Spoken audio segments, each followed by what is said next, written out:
Divine timing.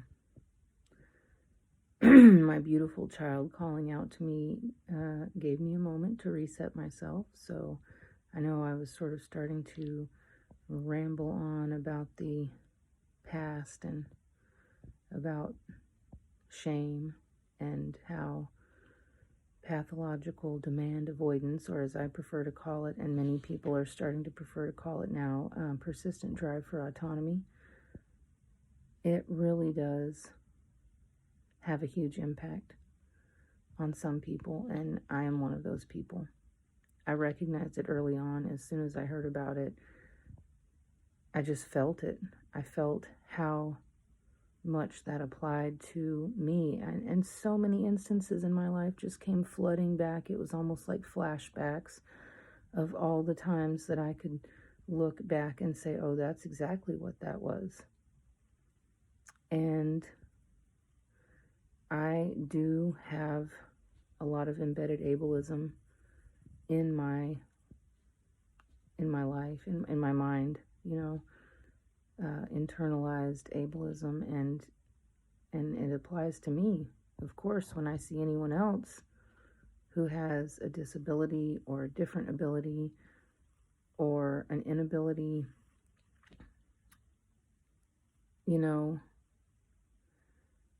I instantly give compassion. But when it's for me, like, why should I rest today? I have so much to do. It doesn't matter if I'm burnt out, there are still things to do. And, why shouldn't I be able to X, Y, or Z?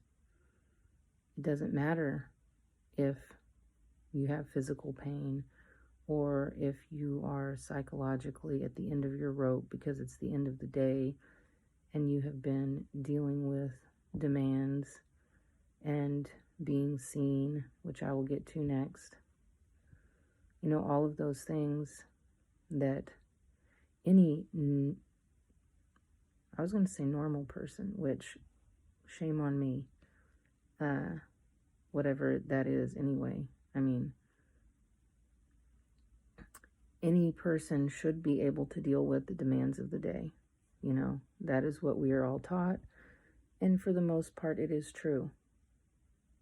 I cannot always do it. And so I guess for me, in a way, it's almost hard to imagine someone being able to just start their day, do 10 things by lunchtime, get another 5 or 6 or 7 things done, before they go home from work or finish their day, and start to relax and like have a clear cutoff point. Because for me, I wake up to tasks that I didn't finish the day before. And so finishing them, it almost doesn't count for today. It's like, oh, now I'm just at 0.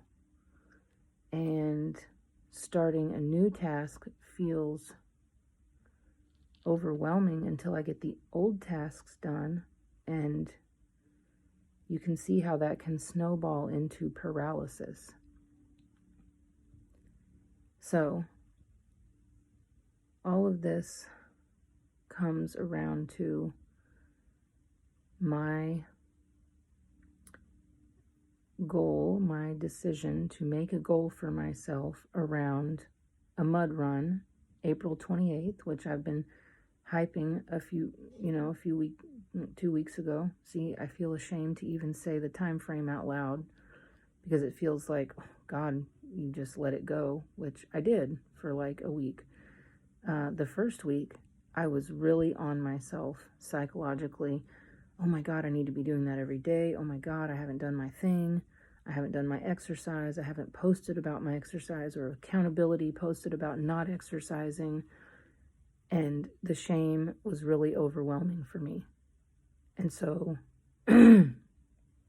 I hid from it. Right after I started this, I want to say like a week and a half, one of my sisters and my parents and some family business people came to town and we had some meetings. There was a whole 5-day stretch where every day was about that.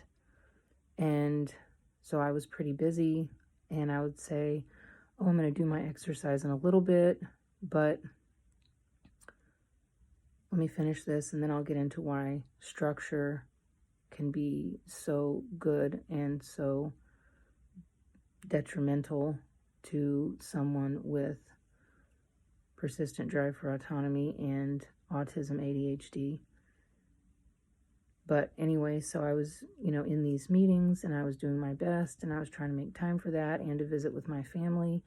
And I would utilize my family being here, my sister, who loves to play with my little girl and spend time with her niece that she doesn't get to see very often. So I was like, hey, I'm going to go on a run. I'm going to do some of my exercise. And then I would post.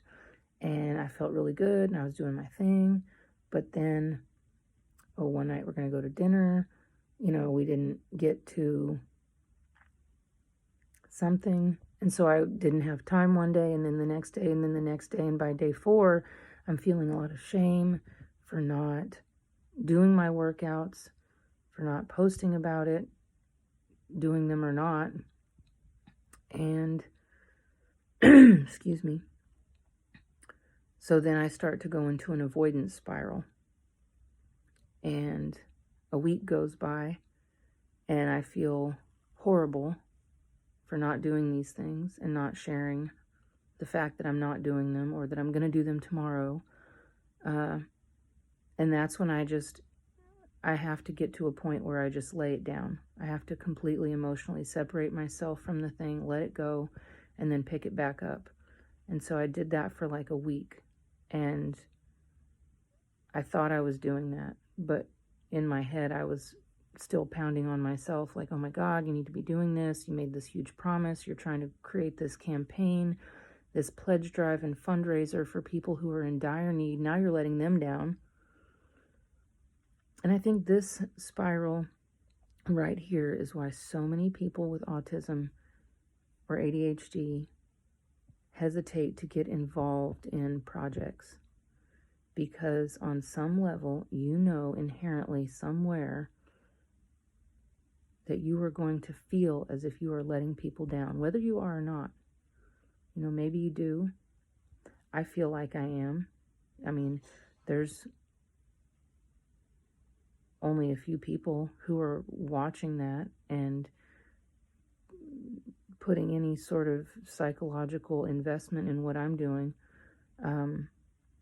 And that was the point. The point was to bring psychological investment and engagement and physical via financial engagement to help people who I feel like need as much assistance as they can in this time of survival and rebuilding towards thriving. That was my goal and is my goal for this. So about 3 days ago, I sort of picked myself up. I shook myself off. I said, you got to get back into this. You can't just stop and hide under a rock like you would like to. And I still kind of would, because not that I can't go work out. The family's gone. Oh, and that leads to the family left, so I had no one to babysit. So for a week, I was trying to find a way to work out at night. I'm not going to go run in the dark, I'm not that rocky. I'm not all that, I live in the hood of the woods, so no, but that feels like an excuse. You see all of these, and let's not get into how our westernized culture makes you feel like if you're not hustling and grinding for something bigger than yourself, then you're a failure, So anyway, I'm starting to drift again, but I want to share that I have found a way out of this shame spiral. I have found a way to start doing my workouts again.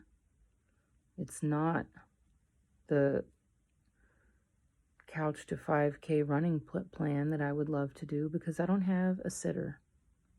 During the day, from like 6 a.m.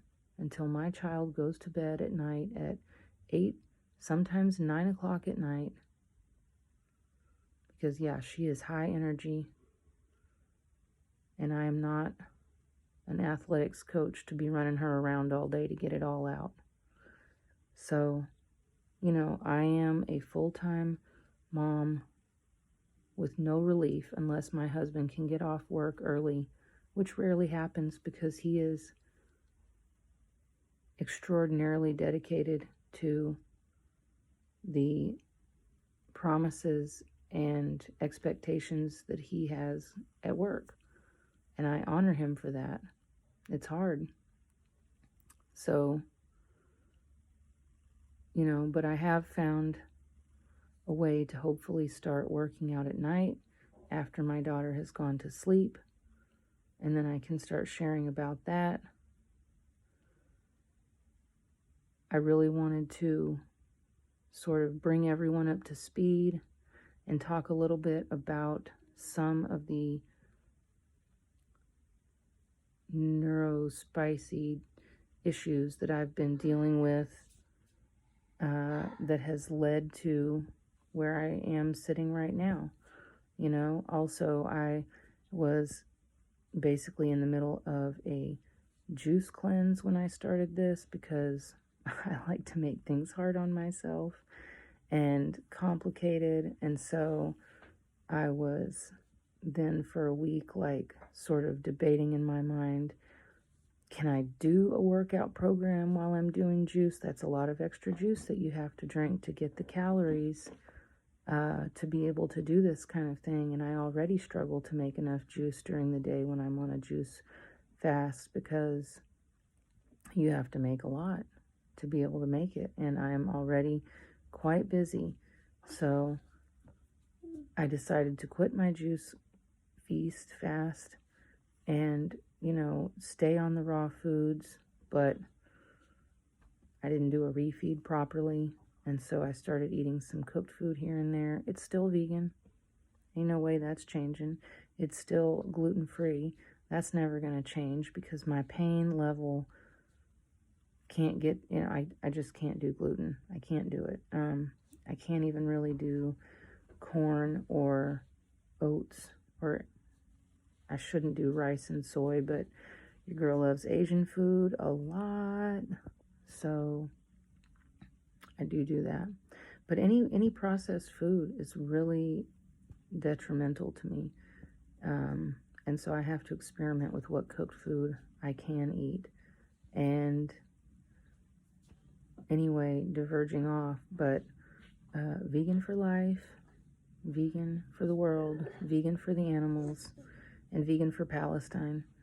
I am continuing to do the work in my heart. I think about everyone in Gaza and in Palestine every day. I pray for them. I pray to the goddess. I pray to Diosito. We all want the best for everyone. And so I'm back on it. Let's continue the journey.